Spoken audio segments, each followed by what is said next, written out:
ki khubor ka bate si TV. Lawan Rashapi taka Frank Motors. Booking open for the new Nexon. Visit Frank Motors or call 7045207973.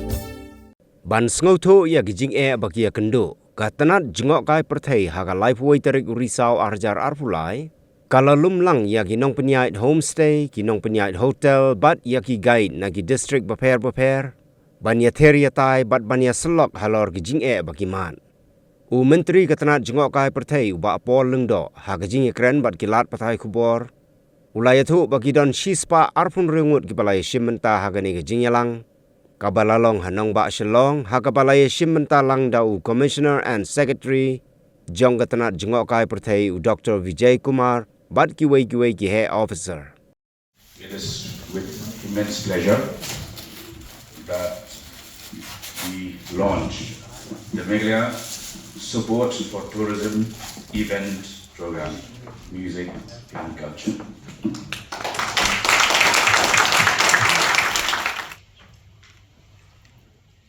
Hari ini ke consultation mentara sengi kita nado shispa amat di nang shimbenta kira kejintu jong kani ke Ïasyllok mentara sengi kalau bangin syak skor di Jingeh ke ki kendo bat ban terwaru ya ki solution ya kita ki Jingeh ki kita yuanra di kejintu hi galong ba ngin wat bat nginti hangno ke dan gajing bambiang na kalian jong kini di homestay bagi tourist sites ke jongi te kum ke baidai bat ka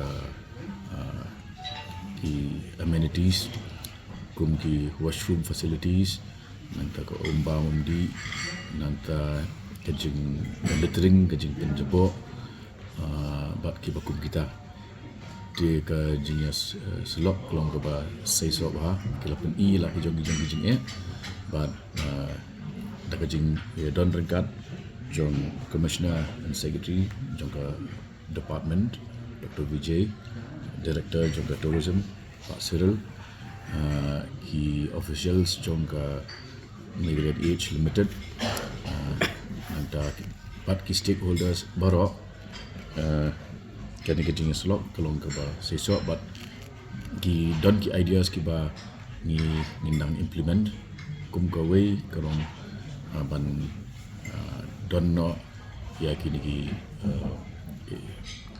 ke ba shawi ki state ki ong ka tourism police ndre hang ni ada ka keteng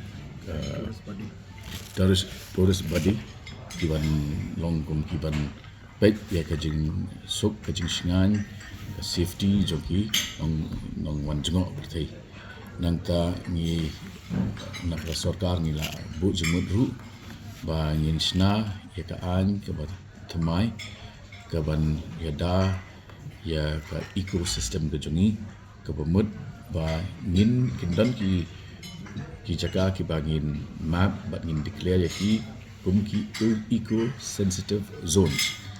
Hakini ki eco-sensitive zones ngin pentingna ba karukom rung rukom ni jongki brio kan omlong pathar mrai ka olong ba regulate ba nginom sha ya ki activities ki ba penjot ya kamariang kum ka mining ki coke plant ta ter ti kani kanwan lingba ka bill ka bangin introduce haka yek dot ba thawan